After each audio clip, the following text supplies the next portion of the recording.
మోత్పల్లి నరసింహులు గారు ఆలేరు ఎమ్మెల్యేగా 5 సార్లు 6 సార్లు 7 సార్లు నేను చిన్న ఉన్నప్పటి నుంచి మీరే ఉన్నారు. అది నా బా టైగర్ నిజంగా కూడా మాజీ మంత్రిగా పనిచేసిండు. ఒక నిబద్ధతతో పనిచేసేటువంటి వ్యక్తి. ఎవరైనా సరే పోరాబాయ్ లెక్క అంటే లెక్కనే ఉంటది, బరాబర్ ఇట్లనే ఉంటదని చెప్పేసి కరాఖండిగా చెప్పేటువంటి వ్యక్తి. నేను చిన్నప్పటి నుంచి చూస్తున్నా.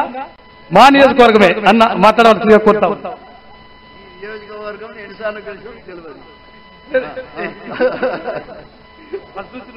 అదే అంటే 6 సార్లు. వేదిక మీద ఉన్నటువంటి పెద్దలందరికీ, ముఖ్యంగా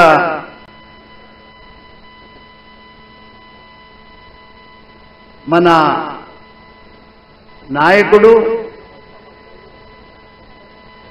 అగ్రవర్ణాల గుండెల్లో నిద్రపోతున్నానని పోతానని చెప్తున్న మల్లన్న గారు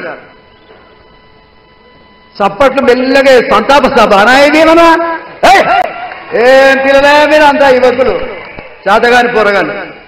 అందుకు కాబట్టే పెత్తందారులను మన నెత్తి మీద ఎక్కి ఊరేగుతున్నారు. మనమేమో ఎల్లెలకల పడుతున్నామా మనము? ఏమో అందరు కలిసి ఉచ్చబోస్తే కొట్టుకపోయేటటువంటి మనుషులకి ఇవాళ జరుగుతున్న పరిస్థితి ఏమిటి? ఏంటి అసలు? నేను చూస్తా ఉన్నా మిమ్మల్ని అందరినీ కూడా. మల్లన్నకున్నటువంటి ఆవేశం మరి దాన్ని తోడు చేసుకొని ముందుకు పోవాల్సిన అవసరం ఉందా లేదా? సబ్రియమే ఉందా లేదా?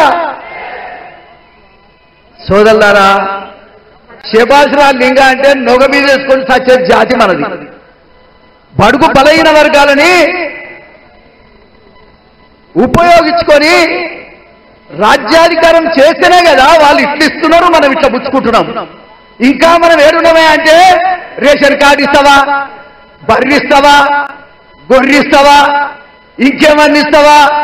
అడుక్కునే కానే ఉన్నాం. బిచ్చగాళ్ళలాగా బతుకుతున్నాం తప్ప ఈ దేశంలో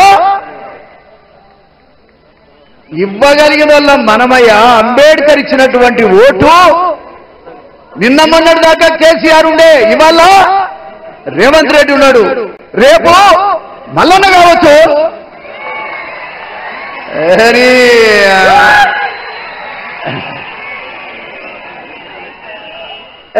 ఇప్పుడు మీ డాన్స్ మీద అల్లరి చేసి పక్కన రావద్దా? అసలు ఆవేశం అనేది ఉండగలిగితే, సాధిస్తామని అనుకోగలిగితే మన ఓటు మనకు చాలు. కొట్టక్కర్లేదు, తిట్టక్కర్లేదా? ఓటును మార్చుకోగలిగితే, ఓటే కదా ముఖ్యమంత్రులను మార్చింది, ఓటే కదా రాజ్యాధికారం తెచ్చిచ్చేది. ఇవ్వగలిగినటువంటి అధికారం మీద కూర్చున్న నాయకులందరికీ ఇవ్వాల్సినటువంటి అవసరం ఉందా లేదా మీరు ఆలోచించాలి.